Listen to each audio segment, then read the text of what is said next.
Boa tarde, meu nome é Kellen, este é um trabalho da Faculdade de Pedagogia, trabalho da disciplina de estágio supervisionado nos anos iniciais, de primeiro ao quinto ano.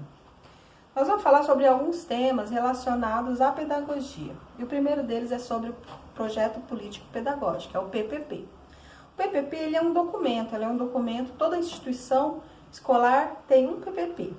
Ele é um documento que ele norteia o trabalho da escola, ele dá identidade para a escola, ele permite que a escola tenha um trabalho individualizado, único, né? Então, assim, todas as práticas da escola visa desenvolver dentro da comunidade também. O PPP, ele é um documento de gestão democrática, pelo menos tem que ser, né? Ele é definido e criado e estudado dentro da comunidade escolar em si, que são a família, o aluno, coordenação, direção, professores, corpo docente, o corpo que trabalha dentro da escola. O PPP ele deve apresentar a missão da escola, entre outras coisas, né? E ele permite a autonomia da escola para construir um plano de trabalho, definindo seus objetivos, seu planejamento, suas atividades e a demanda que a sua comunidade ao redor exige. O PPP ele está definido na Lei 93/94 de 96, que é a Lei de Diretrizes e Bases da Educação Nacional. Ele, nos seus artigos 12, 13, 15, ele dá essa autonomia para que a escola, a instituição de ensino, construa o seu plano, o seu PPP, o seu projeto, né? Ele é um projeto político-pedagógico porque ele é um projeto tem ações a longo prazo, ele é político porque nós estamos formando dentro da escola, dentro da instituição de ensino, cidadãos que vão transformar a sociedade, e ele é pedagógico porque ele trata da parte educacional e da parte pedagógica. Nós vamos falar também sobre o planejamento. O planejamento, ele é um instrumento de trabalho que subsidia a prática desenvolvida pelo professor em sala de aula. Cada professor tem o seu planejamento, né? O planejamento ele difere muito do plano de aula diário. O planejamento é uma coisa mais abrangente, ele tem duração de 1 mês, 2 meses, 6 meses, né? E ele vai incorporar no seu corpo os conteúdos, a metodologia, o método de avaliação que vai ser feito. O plano de aula, ele entra dentro do planejamento, esse planejamento mais abrangente. Ele é fundamental para a prática docente e é o que possibilita e dá a manutenção para a autonomia do professor. O professor, enquanto agente dentro da sala de aula, ele tem a autonomia de construir a sua prática pedagógica, de construir a sua prática de aprendizagem. Ele tem autonomia de estar ali passando para o aluno da forma que ele está vendo que precisa ser feito. O planejamento ele tem que passar por alguns processos. Um deles é o processo de racionalização. A partir do momento que você vai fazer um planejamento, você tem que estabelecer como você quer que aquilo aconteça e o que você quer alcançar. Então, para isso, você tem que racionalizar o seu planejamento. Você tem que colocar no papel como você quer alcançar o seu objetivo. Também ele passa pelo processo de organização, que é onde o professor vai elencar conteúdo, vai elencar, realizar,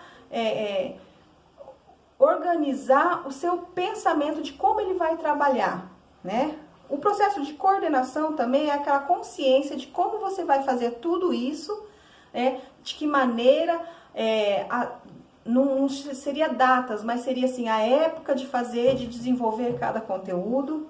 Também tem o processo de pesquisa e reflexão. Talvez esse seja um dos principais características do planejamento. O planejamento ele permite que haja quase que diariamente um processo de pesquisa. Você tem que estar pesquisando, você tem que estar refletindo sobre o seu processo de aprendizagem, o que você está passando para os alunos e como isso está chegando. Então, o que acontece? Ele precisa passar por esse processo de reflexão e pesquisa, Nós também temos o processo de reorganização. O processo de reorganização, ele permite que o planejamento do professor, ele seja modificado. É aquela flexibilidade. Não são improvisações, mas são flexibilidades. É você ter consciência de que se a sua metodologia que você está aplicando para aquele conteúdo, se você sentir que não está atingindo o seu objetivo, você tem como mudar. Né? Então, assim, o planejamento, ele não engessa o professor.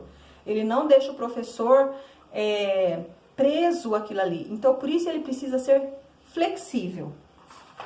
Nós temos também que o planejamento está fundamentado dentro da escola com o PPP. O PPP, ele norteia o planejamento, entendeu? Também está, no âmbito nacional, ele está fundamentado lá no Plano Nacional de Educação, nas diretrizes curriculares nacionais da educação básica, também na Base Nacional Curricular, Comum Curricular, que é a BNCC, e também algumas referências municipais e estaduais. Né? Tem as secretarias municipais e estaduais de ensino que também tem as suas normativas também, que o professor tem que estar seguindo. Nós temos que ter consciência que o planejamento e o plano de aula são diferenciados, foi o que eu já falei.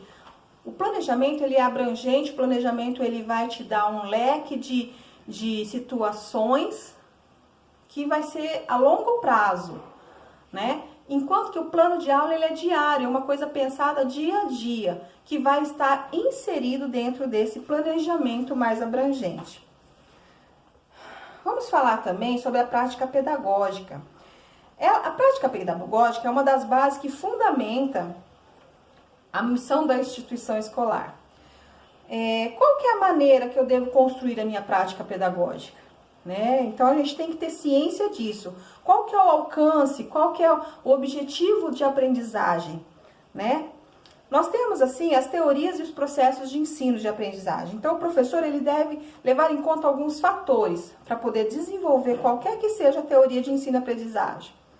Né? Ele tem que, primeiro, conhecer o aluno,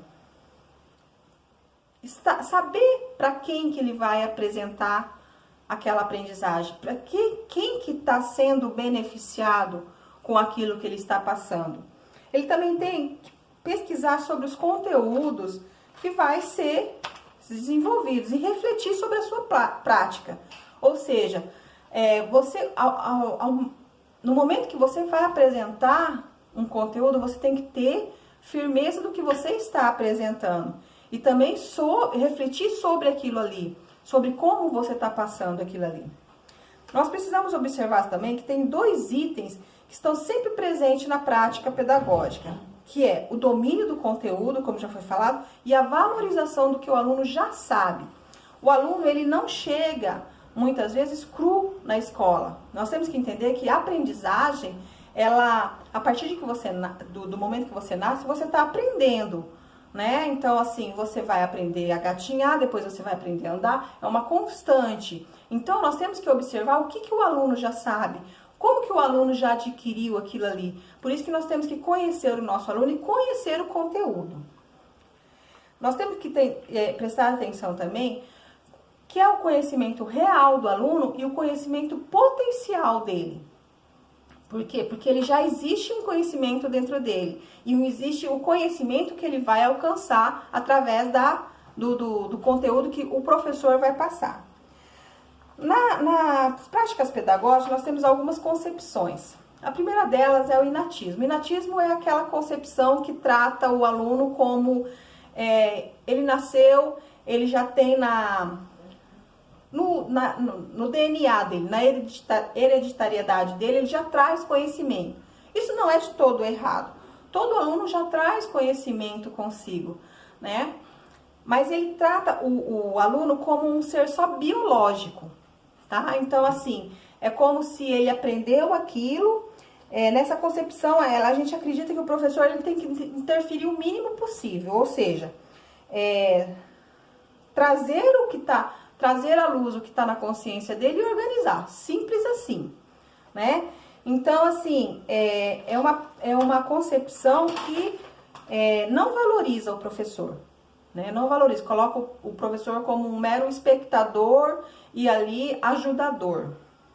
Nós também temos a prática ambientalista, que diferente